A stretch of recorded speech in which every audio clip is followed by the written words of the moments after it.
Assalamualaikum warahmatullahi wabarakatuh. Kami dari kelompok 1 akan mempresentasikan hasil kerja kelompok kami yang berjudul Pemulihan Hak Anak Disabilitas dan Penghapusan Berbagai Bentuk Diskriminasi. Tim Rehabilitasi Bersumber Daya Masyarakat atau RBM bagi penyandang disabilitas dibentuk sebagai wujud komitmen pemerintah dalam memberikan akses dari mulai pendidikan, kesehatan, hingga lapangan pekerjaan.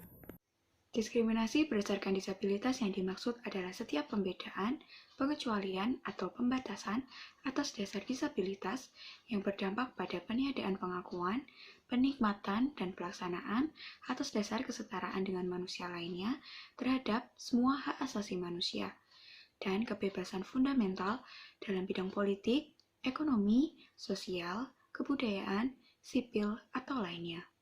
Hal ini juga mencakup semua bentuk diskriminasi, termasuk penolakan atas pemberian akomodasi. Penyandang disabilitas sudah seharusnya mendapatkan perlakuan khusus dan perlindungan yang lebih baik dari keluarga, masyarakat, ataupun negara. Hal ini sudah diatur dalam pasal 2 huruf K Undang-Undang Nomor 8 Tahun 2016 tentang penyandang disabilitas yang isinya bahwa pelaksanaan dan pemenuhan hak penyandang disabilitas dilakukan berdasarkan perlakuan khusus dan perlindungan lebih. Nah, yang dimaksud dengan perlindungan khusus di sini adalah suatu bentuk perlindungan yang diterima oleh anak penyandang disabilitas untuk memenuhi hak-hak dan mendapatkan jaminan rasa aman terhadap ancaman yang membahayakan diri dan jiwa dalam tumbuh kembangnya. Nah, berikutnya ada tujuan pelaksanaan dan pemenuhan hak penyandang disabilitas. Yang pertama yaitu melindungi penyandang disabilitas dari penelantaran dan eksploitasi. Yang kedua, melindungi penyandang disabilitas dari pelecehan dan diskriminasi. Lalu yang ketiga, melindungi penyandang disabilitas dari pelanggaran hak asasi manusia. Dalam pengaturan secara khusus pasal 5 ayat 3 huruf A, anak penyandang disabilitas mendapatkan perlindungan dari diskriminasi, kekerasan, pelecehan, eksploitasi, serta kejahatan seksual.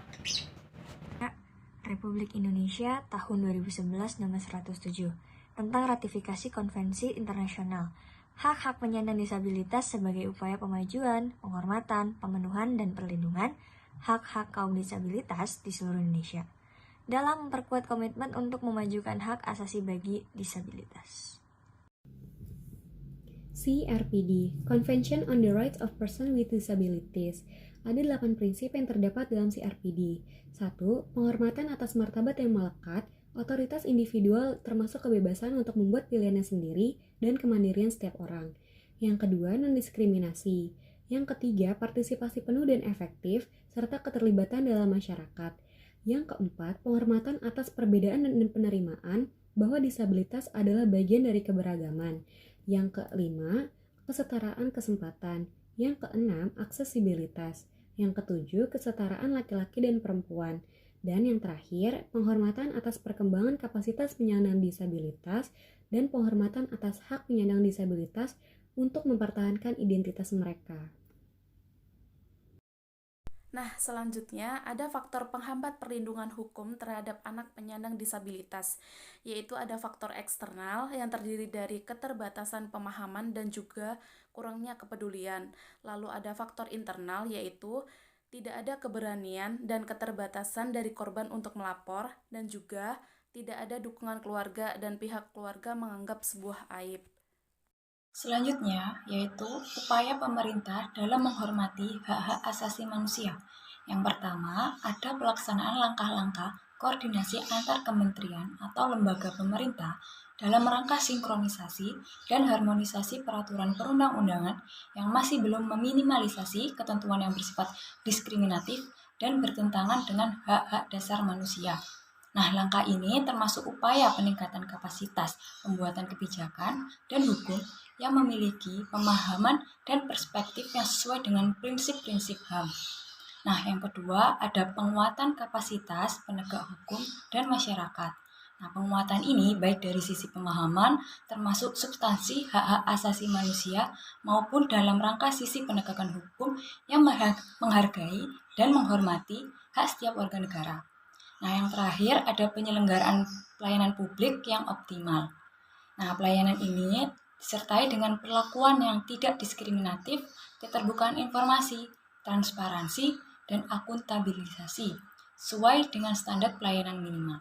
Yang selanjutnya yaitu upaya yang dilakukan untuk pemenuhan hak disabilitas agar disabilitas tidak merasa didiskriminasi. Yang pertama yaitu negara memberikan fasilitas pemandu, pembaca, penerjemah bahasa isyarat profesional. Yang kedua, tempat duduk prioritas dan fasilitas lainnya seperti gedung, jalan, informasi, komunikasi, dan pelayanan lainnya. Yang ketiga, diberikannya kuota penerimaan siswa di sekolah-sekolah biasa untuk anak penyandang disabilitas. Dan yang keempat, Kementerian Ketenagakerjaan meminta perusahaan agar terdapat pekerja dengan penyandang disabilitas. Sekian presentasi dari kelompok kami. Apabila ada kesalahan kami mohon maaf. Wassalamualaikum warahmatullahi wabarakatuh.